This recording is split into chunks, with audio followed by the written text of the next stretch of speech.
Lucia. This is Open Mic, and we are here today. Unfortunately, my other partner became engaged at the last moment, so he was unable to make the show.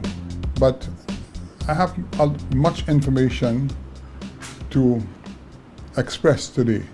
I have three topics to deal with today. The first topic is in connection with the Kikanjini volcano, and the second one is with the Sargasso weed, and the third one would be with tourism and the concept of the Sandals Resorts Hotels.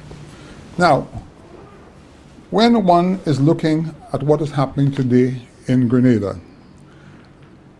we should understand that Grenada is a volcanic island known with evidence of its volcanic past, exhibited in sulfur and odd springs and odd behavior of the water in its lakes and lagoons.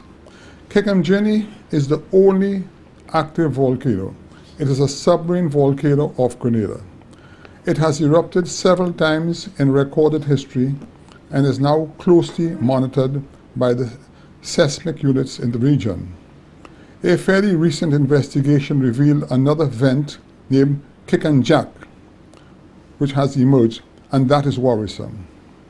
The most spectacular observed eruption of Kikanjini was in 1939, when twice in succession the volcano threw boulders and vapor 1,000 feet high. The eruption was preceded by earthquakes and severe lightning and thunder. There were also minor eruptions in 1970, which produced abnormally high tides. Such developments in the region remain worrisome, despite the views of seismic officials in the region that Grenadians can remain calm at this moment. Nature has a particular way of expressing itself, and we only have to revisit what happened in Montserrat, where several warnings were observed, and finally the capital was completely wiped out. We must not be pessimistic, but we must remain realistic. We should recall that in May of 1902, what transpired in the town of Saint-Pierre, Martinique, when the Mount Pelée volcano erupted, and out of 30,000 persons, only 2 survived, and we need to take the warning signs of Kikanjini very seriously.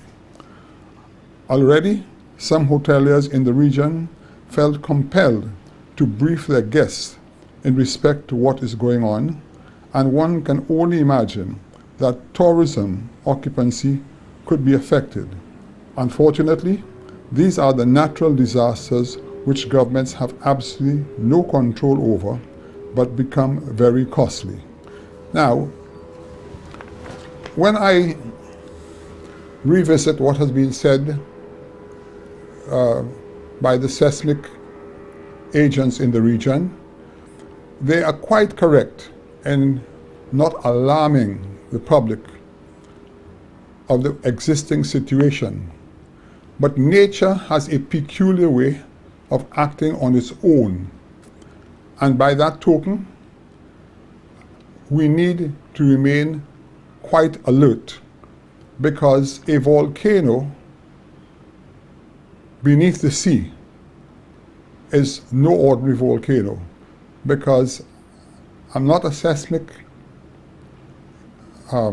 officer.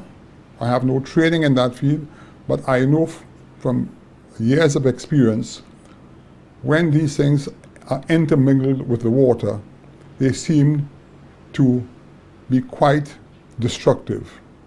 So on that score, we really must be very, very careful. Now, it is so sad because right at this time, the entire region is experiencing extensive areas of Sargasso weed. All the islands, especially the beaches on the Atlantic side, are in deep trouble. Barbados, for instance, with all its white beaches, they've turned to brown overnight. St. Lucia in the south, we have vast quantities of this Sargasso weed. But the worrisome part of that Sargasso weed is the fact that I have been driving to the south of the island for the last year, almost every weekend. And in the Mamiku area, it is disgusting to see what is going on, because the stench and the rotten weed on that beach, I don't know how the people can actually survive in that area, when it has already been pronounced in Martinique that the gases from that Sargasso weed are very bad for the health. So at this time, I beg the government, for at least in the Mamiku area, to take the initiative, get a backhoe, clear that beach down there for the poor people. They have been suffering for 1 year. People are going to succumb to that disaster. You know, we have so many areas in St. Lucia, open areas, where you can probably dig some holes 10, 15 feet deep with backhoes. Bury the stuff, and it can be used as fertilizer at some point in time. So I only hope the powers that be are listening, because it is very, very sad what is going on. Now, in addition to all these problems with the Sargasso weed, apart from affecting the tourism industry, it is also affecting the fishing industry, because fishermen have complained of a great variance in their catch as a result of that. Now, that part one cannot blame a government for.